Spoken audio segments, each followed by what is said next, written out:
Chapter 6. The Soviet Union. As late as 1931, in a pamphlet, The Permanent Revolution, Trotsky writes, black on white, quote, "The socialist revolution begins on nationalist grounds, but it cannot be completed on these grounds. The maintenance of the proletarian revolution within a national framework can only be a provisional state of affairs, even though, as the experience of the Soviet Union showed, one of long duration. In an isolated proletarian dictatorship, the internal and external contradictions grow inevitably with the growing successes. Remaining isolated, the proletarian state must finally become a victim of these contradictions," unquote. Now, it has never been asserted by the Bolsheviks that an attack of the capitalist governments on the USSR is impossible. The Bolshevik leaders have been explicit in this respect. Lenin said, quote, "As long as our Soviet Republic remains a lone, outlying province of the entire capitalist world, it would be a ridiculous fantasy-mongering and utopianism to think about the disappearance of dangers of one kind or the other. Of course, as long as such fundamental contradictions remain, there remain also dangers, and there is no place we can run away from them," unquote. With the growth of the Soviet power, with the progress of industrialization, with the development of socialist agriculture, with the strengthening of the defense forces of the country, while the sympathies for the Soviet Union among the toilers of the capitalist countries grow apace, the means of resisting a military attack from without have increased. Still, the danger remains, and nobody knows it as well as the leaders of the Soviet. But when Trotsky speaks about the inevitable growth of internal and external contradictions, he does not mean the simple and clearly understood danger of a military imperialist attack. He means something else. He lays stress not so much on external contradictions, which are the contradictions between the capitalist sector and the socialist sector of the world, as on what he calls internal contradictions. The Soviet Union, he says, must finally become a victim of these contradictions. What are they? What contradictions remained in the USSR by 1931? The landowning class was long extinct. The bourgeoisie was reduced to a small and utterly insignificant fraction of its former self. The kulaks had been tremendously weakened in consequence of rapid collectivization of the village. Class contradictions were diminishing by the day with the rapid liquidation of the remnants of the old classes. Differences between city and village were decreasing in consequence of the introduction of machinery and modern technique into the collectivized village. Growing successes of the Soviet Union meant further improvement in industrial production, further progress in collectivization, further elimination of the kulaks and remnants of the bourgeoisie, a further rise to heights of culture in a country where the existence of the masses is made secure. Why should these growing successes conceal internal contradictions which must inevitably grow? Difficulties were there, to be sure. The remnants of the bourgeoisie did not wish to give up without a fight, and they were damaging here and there. But the growth of socialist economy and the rapid mastery by the workers of the heights of knowledge doomed these attempts to failure. The very acquisition of modern technique, the overcoming of old habits of work, the conquests over nature were accompanied by certain discrepancies, certain maladjustments, but those were difficulties of growth. Each succeeding step of the revolution prepared solutions for such problems. Whence then the inevitability of becoming a victim to some dire inner contradictions? This is one of the many secrets of Trotsky's reasoning. It is no reasoning at all.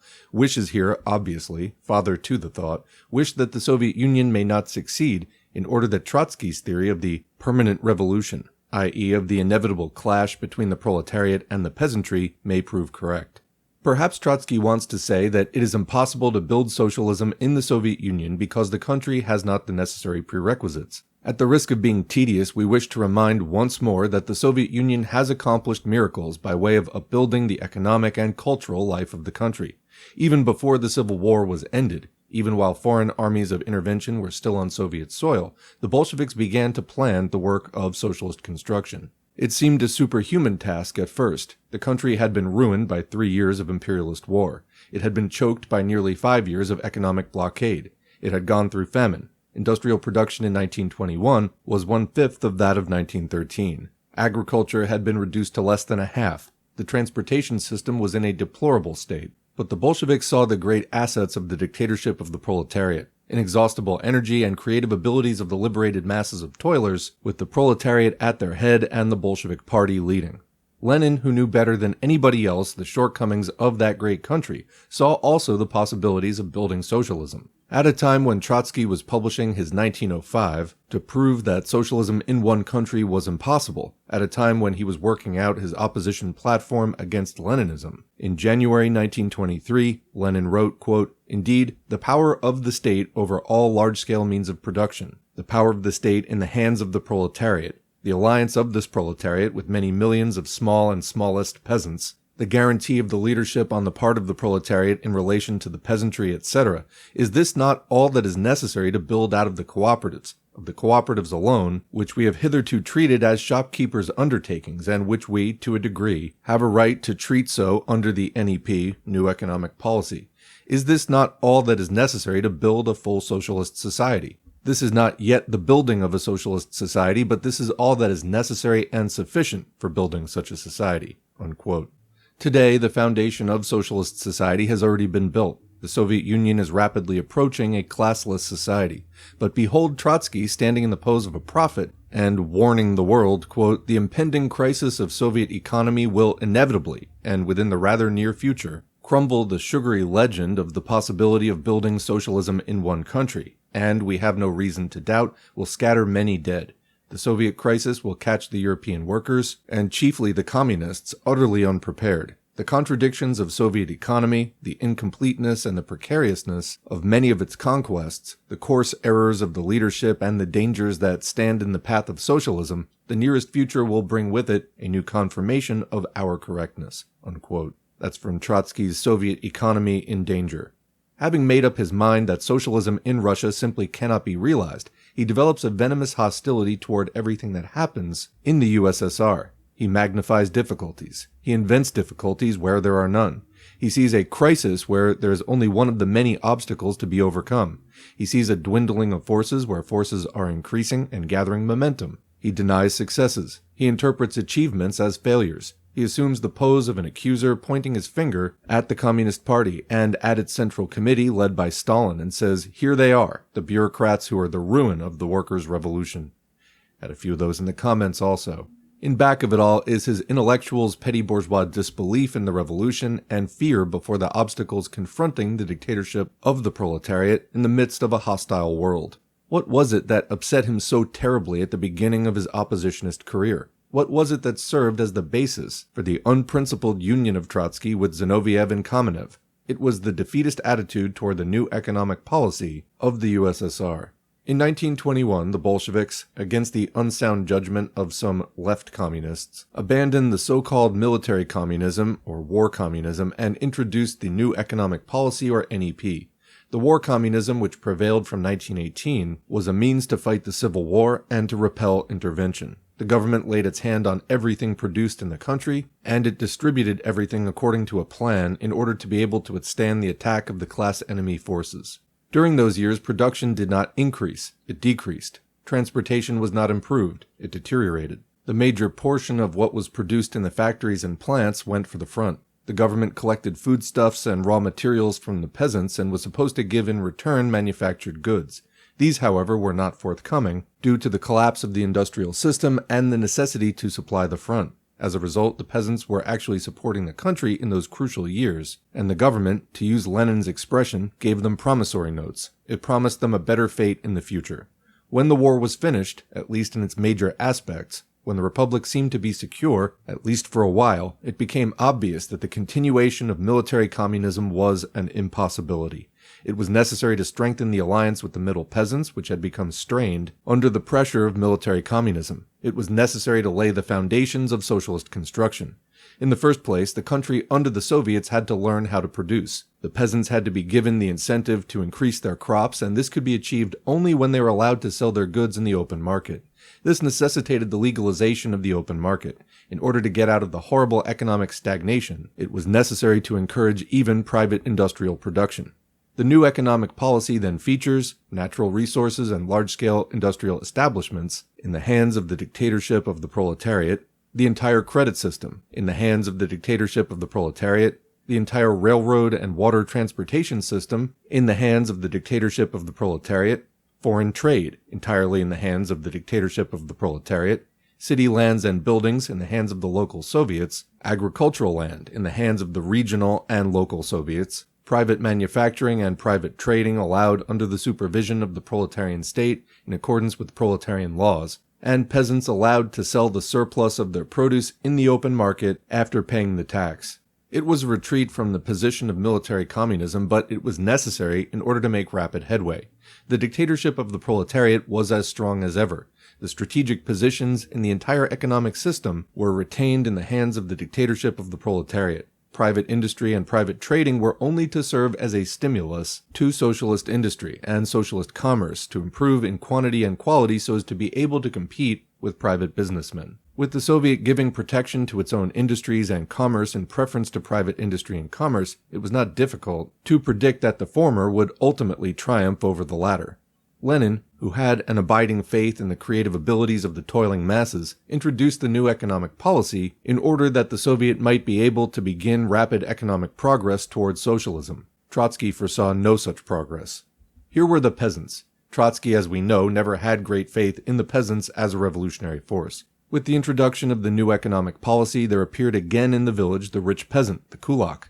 True, he didn't look like his pre-revolutionary self. He was shorn of political power, and he was by no means as rich as some kulaks used to be under capitalism. Yet he was an unmistakable fact. By law, he was not allowed to buy land, but illegally he held the land of a few poor peasants who didn't have the implements and manpower to work their own land, and who most often became his farmhands. The kulaks became the village exploiters. Sometimes they wormed their way even into the local Soviets where they exercised political influence. The government did its utmost to help the poor peasant. It freed them of taxes. It extended them credits. It sometimes supplied them with livestock and implements. On the other hand, it taxed away the lion's share of the rich peasant's income. Still, here it was, the class division in the village. The netmen in the city, the kulak in the village. Trotsky saw his chance. He was joined by Zinoviev and Kamenev in declaring that the revolution was in danger, that the capitalist elements were eating up the socialist elements in Soviet economy. Whether the oppositionists were genuinely frightened or pretended alarm for political ends is beside the point. What they did is to direct a vicious and unscrupulous attack on the leadership of the Communist Party. One of the characteristic features of the Trotsky opposition is that it does not want to see the Soviet Union in development. It pretends to take no notice of social forces passing from one stage to another. In the NEP, it saw a system that had come to stay for decades, if not forever. From the difficulties inherent in such a policy, they drew fresh animation. The Bolsheviks had a definite plan, which was to change the situation radically, and within a short time. But it is another characteristic feature of Trotskyism that it disregards the declarations of the Bolsheviks which run counter to its own pronunciamentos. How did the Bolshevik Party and Stalin visualize that change? They visualized and worked for a rapid victory of the socialist sector of national economy over the capitalist sector. They foresaw that in the nearest future the Soviet socialist factories would improve to such an extent that they would easily compete with the capitalist factories and drive them out of existence. They foresaw that very soon the cooperatives would have learned the art of trading so well that they would have been able to drive out of business the private traders and force them into the ranks of employees. As to the small and middle peasants, the party and Stalin knew perfectly well that private holdings and private husbandry were a passing phase, that very soon the peasants would join in producing cooperatives, i.e. that with the aid of the party and the state, they would begin to build collective farms, which would mean the end of the kulak and the abolition of classes in the village. They saw that some kulaks were getting rich, but they were far from frightened. They knew that the kulaks as a class would not last long. They had a policy that was bound to remake the poor and middle peasants, to induce them and teach them how to organize socialist agriculture under the leadership of the proletariat, and this they knew would make the existence of the kulaks impossible. They proceeded with all the dispatch possible under the circumstances to prepare the necessary equipment for the collectivization of agriculture. This equipment had to consist of better implements, agricultural machinery, improved seeds, and of agricultural experts to guide the peasants in lifting agriculture to the level of socialist production. It was a plan well worked out. It originated with Lenin. It was consistently and ably carried out by the Bolshevik Party under Stalin. It was the only way out. But this revolution in the agricultural field could be successful only where there was an alliance between the workers and the peasants. Fight against the kulak by imposing a heavy tax on their income and by ridding the local Soviets of their influence. Aid the poor peasant with land, with agricultural implements, with credit, with freedom from taxation. Ally yourselves with the middle peasants to improve their economic status and to draw them closer to the tasks of the proletariat. Quoting Stalin, raise the cultural and material standard of the peasant's life, place the feet of the peasant masses on the road leading toward socialism." Unquote. This was the well-considered plan of the Bolsheviks. In contrast to this, there were developed two theories, the right and the ultra-left. The right underestimated the capitalist nature of the kulak. It saw in the kulak a middle peasant. The ultra-left, as represented by Trotsky, overestimated the petty bourgeois nature of the middle peasant. It saw in the middle peasant a kulak.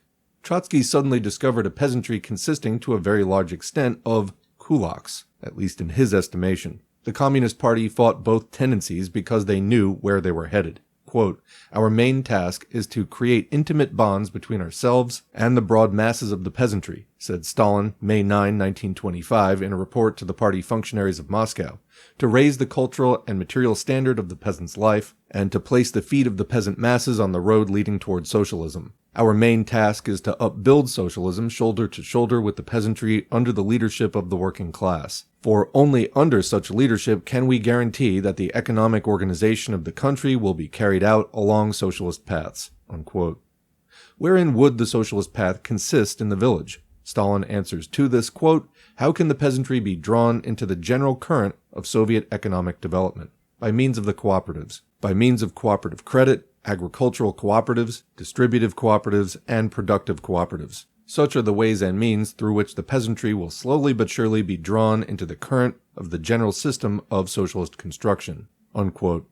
Just a quick comment here for people who have maybe listened to Richard Wolff and are wondering what the Marxist-Leninist view of cooperatives is. I highly recommend the piece that was quoted earlier from Lenin called On Cooperation from 1923. We have it on the channel. Continuing, productive cooperatives is another name for collective farms. Why was this to proceed slowly? Because the socialist factories and plants had to produce enough machinery and implements to serve as an inducement for the peasants to organize into cooperatives. Because the Soviet mines had to produce enough coal and ore for the production of iron and steel to be used for agricultural machinery. Because the workers had to be trained to be able to produce, and all this took a few years. Altogether, it took no more than 7 years, from 1922 to 1929, from the beginning of the NEP to the great rush of collectivization. But what a noise the Trotskyites raised during those years. What a lot of mischief they did.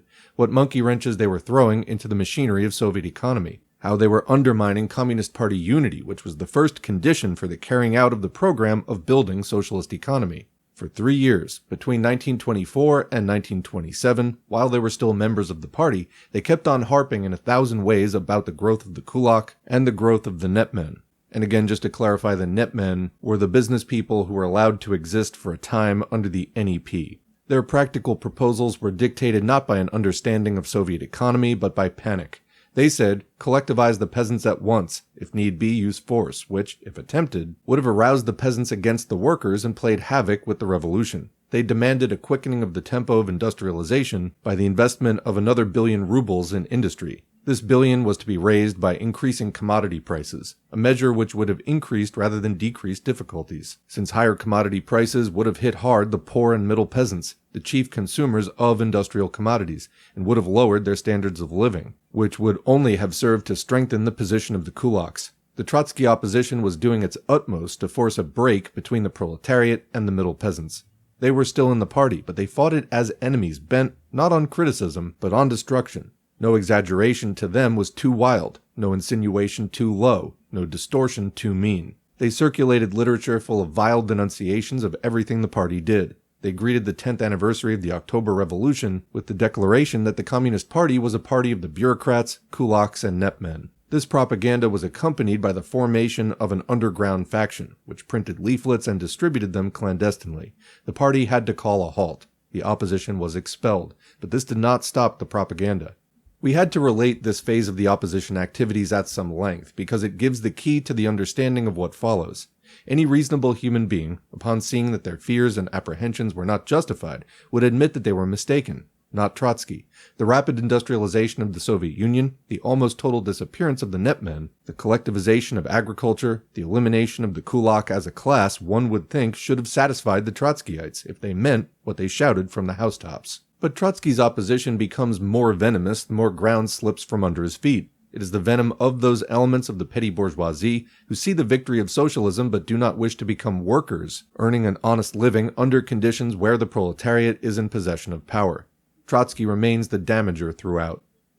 If there is any achievement in the Soviet Union that even the enemies have been forced to recognize, it is the phenomenal economic success both in industry and agriculture. The facts are so widely known that it is almost unnecessary to mention them once more. From a backward country, the USSR has become one of the foremost industrial countries. From a country with 20 million individual peasant holdings, it became a country of large-scale modern farming. From a country that used to depend on other countries for its industrial equipment, it has become a country which can produce for itself the most complicated and the most advanced industrial equipment.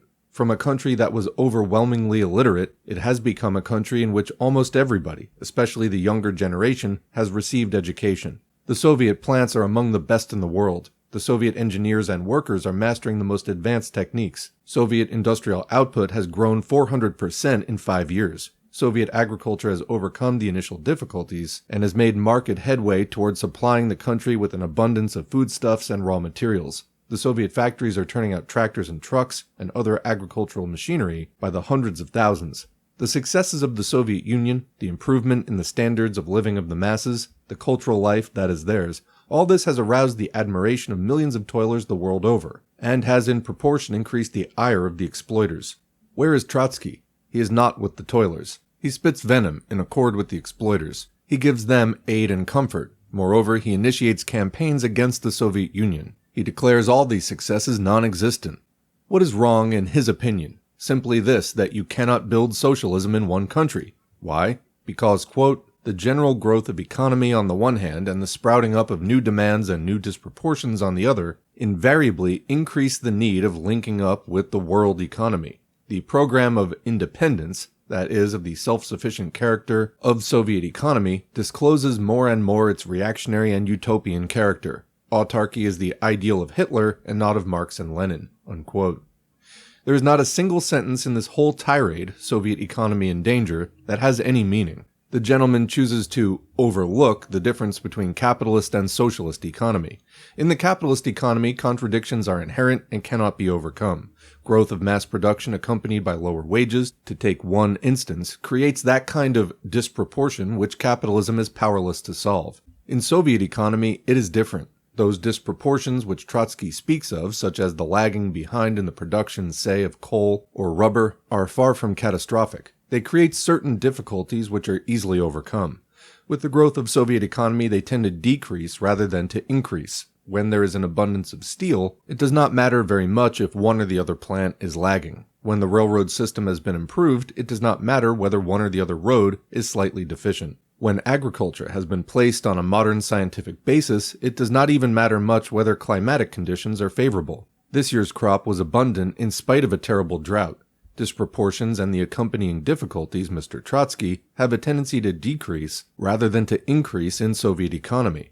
As to the program of independence, why is it reactionary and why is it utopian? Isn't it a fact that Soviet economy today is less dependent upon other countries than it was 5 years ago? Aren't the Soviet industrial giants in a position to supply the country with necessary equipment while 5 years ago the country had to depend on imports? Do not the enormous amount and variety of natural resources guarantee the Soviet Union a free economic development independent of the capitalist countries? What is utopian in a fact that exists? And why is it reactionary? If economic development were retarded in consequence of a certain policy, that could be called reactionary from an economic point of view, provided it depended upon the Soviet leaders alone to alter the policy.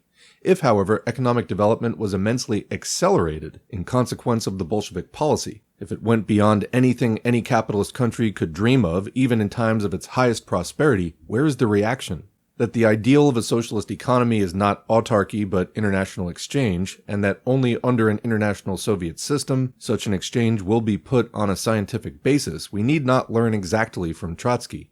This is one of the fundamental theses of Marxism. Autarky is not the ideal of the Soviet Union. The Soviet Union does not wish and does not work for autarky, but economic independence of the capitalist world market is a necessity due to the fact that the Soviet Union is surrounded by a hostile capitalist world. The idea that the development of the Soviet Union demands an increase in linking up with the world economy is fundamentally wrong. It has been one of the pet ideas of Trotsky for many years that Soviet economy is part of world economy, that it stands and falls with the latter. What are the facts? Soviet economy is proceeding from one victory to another. Capitalist economy is rotting, disintegrating, collapsing. Soviet economy forges ahead to new, unparalleled achievements under a system where the country is ever more solidified under the Soviet rule. Capitalist economy is unable to overcome its crisis, and the capitalist countries are headed toward the overthrow of the entire existing system. Even the blind can see these facts. Since the appearance of Trotsky's Soviet economy in danger, over 2 more years have passed. Trotsky said then that the nearest future would bring a new confirmation of his correctness. During those years, Soviet economy experienced a new, phenomenal upswing. But Trotsky's barking at the victorious socialist construction continues in even louder tones. The structure of socialism is nearly completed, and he still keeps on repeating that socialism in one country is impossible.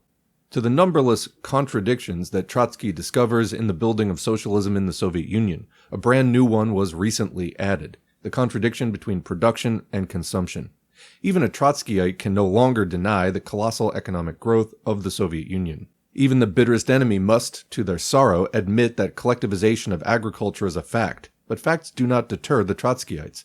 Facts can be misinterpreted. And the latest misinterpretation was given by Trotsky to the fact that, in spite of a tremendous increase in the production of consumers' goods, and in spite of the tremendous increase in the consumption of the individual worker and peasant, goods are still greatly valued among the masses, and everyone wishes to have more to consume. Trotsky calls this the stimulus for individual accumulation, and since he has heard that Marx also spoke of accumulation, but primitive accumulation of capital, he proceeds to the very profound conclusion that this stimulus for individual accumulation may lead to a revival of capitalism. Quoting from Trotsky's The Kirov Assassination, February 1935, "So long as the overwhelming majority of the population has not yet emerged from actual want, the urge for individual appropriation and for the accumulation of goods retains a mass character and comes into continual collision with the collectivist tendencies of the economic life. If the accumulation is permitted to exceed certain limits, it will transform itself into primitive capitalist accumulation, and can result in overthrowing the kolkhozes, and after them the trusts, combinations of state-owned Soviet factories, as well.